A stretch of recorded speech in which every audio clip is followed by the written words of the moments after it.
Hello and welcome to the American Society for Stereotactic and Functional Neurosurgery podcast.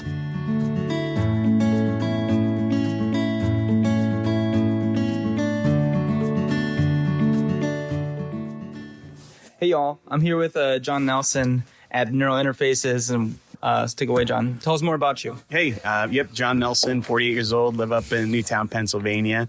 I had a decade battle with clinical depression, started around 2012. Went through the whole gamut of nonstop medical interventions, treatments, and nothing worked. The benefit about nothing working, and if there is a benefit of suffering through hell for a decade, it was getting into a clinical trial at Mount Sinai Hospital with Dr. Helen Mayberg and her fantastic team, and went under deep brain stimulation surgery in August of 22. Oh, wow. So I actually, one of the craziest things is that Jon and I actually met very randomly at ASSFN last year at their pre-symposium. And the craziest thing was that I've been working with a lot of the data with Helen's group and doing some of this analysis, and realized that, you know, some of the data I was presenting that same day was Jon's data. And like, one of the things that I really was moved by, I mean, I'm a PhD student, and for me, like, it's always about patience. Like I can do the craziest math and I enjoy and I nerd about that. But like we were just talking about it, you know, this is a space where, well, yes, we love the fact that there's a lot of nerdy stuff we can do. It's always centered on patients. And so like your experience through this was like transformative to me to learn.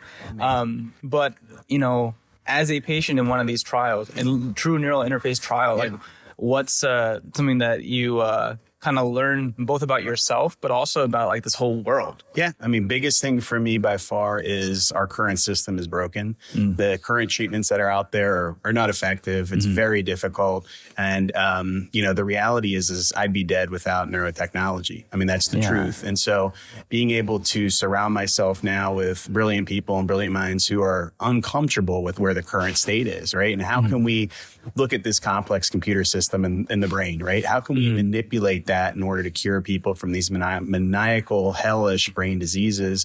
And it's incredible to know that you guys exist, to know that you're out there and that you're fighting. And so when I look at serious mental illness and you have a stigmatized condition like mine that's wrecking your entire mind, your body, and then it's only being worse because you have society judging you and shaming you and labeling you. And then I get to be around wonderful people like you and your colleagues who are looking at me saying, we want to cure you. We want to help you. We know you're sick and let me fix you.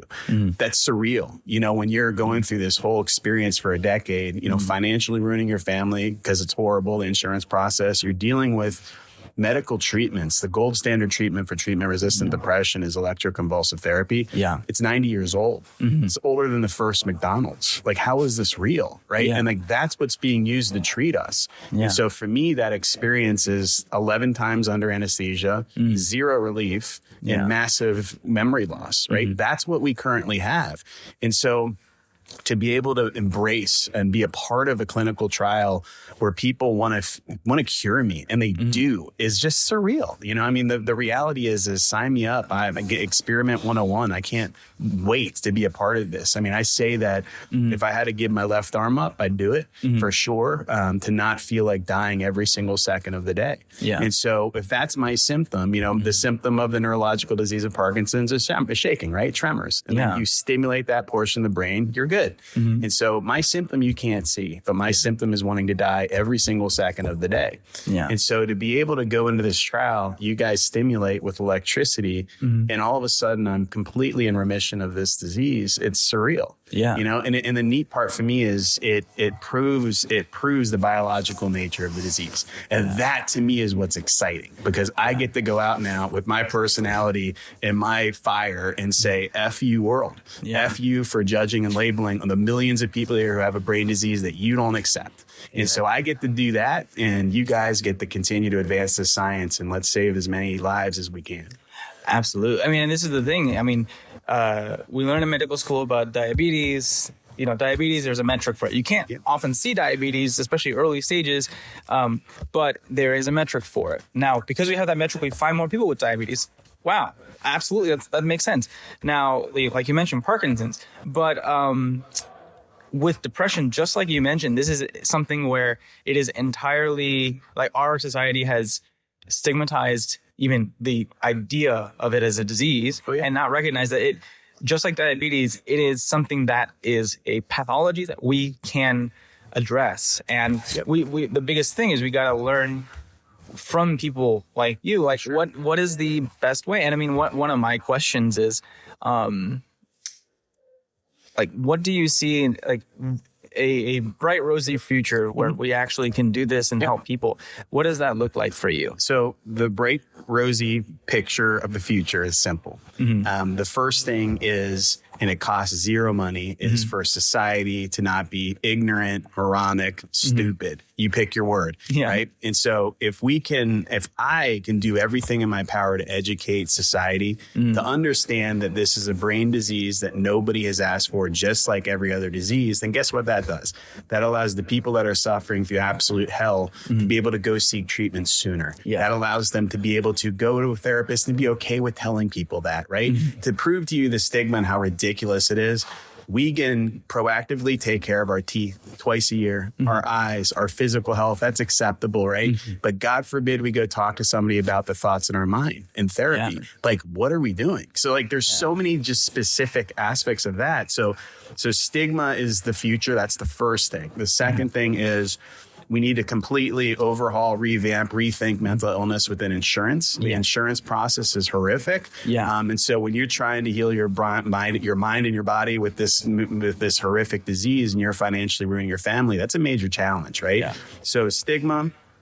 We have insurance, and then you guys. You guys are the next. You guys are the, what can we do with this technology? You know, the easiest way to say it is, you know, rather than push the envelope forward, let's crinkle that paper up and let's throw it as far as we can. Like, I hope that you guys are failing in some research, because that means you're pushing, right? So keep pushing as hard as you can and as far as you can, because the reality is what we have right now is going to go through pivotal trials with Transcend, part of Abbott. Let's hope it gets approved, right? Let's hope it gets approved, and let's get this into people. I mean, we have 200,000 patients with Parkinson's, right? How amazing would it be to have 200,000 lives saved with mental illness, right?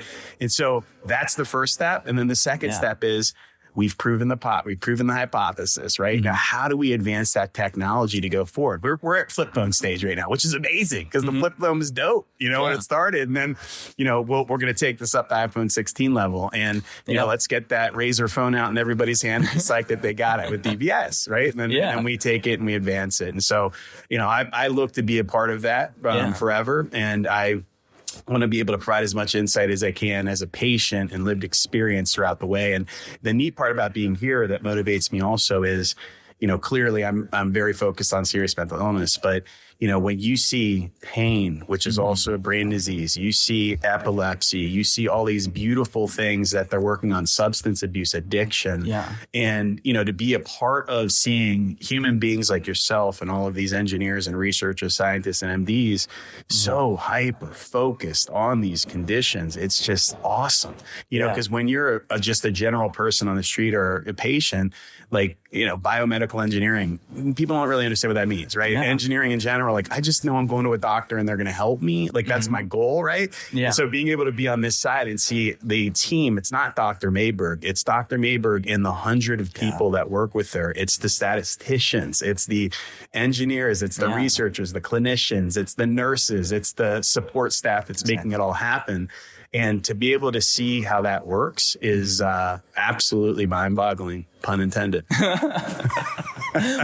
With that, I'll, as a former Razor phone user, they were the best, right? When they came out. Oh my gosh, they were the absolute best. I will die on that hill. Thank you so much. This is outstanding just to hear like your perspective. So thank you for talking for this. Absolutely, man. So my fun one, just to make you laugh on my stigma thing. So my personal identity is Pulverize the Stigma. So if you go on Pulverize the Stigma, you'll laugh and you'll say, that guy is pissed. That's my entire goal. So that's how I'm doing my part. You keep doing exactly what you're doing. Awesome. Thanks, brother. Thank you. Yep.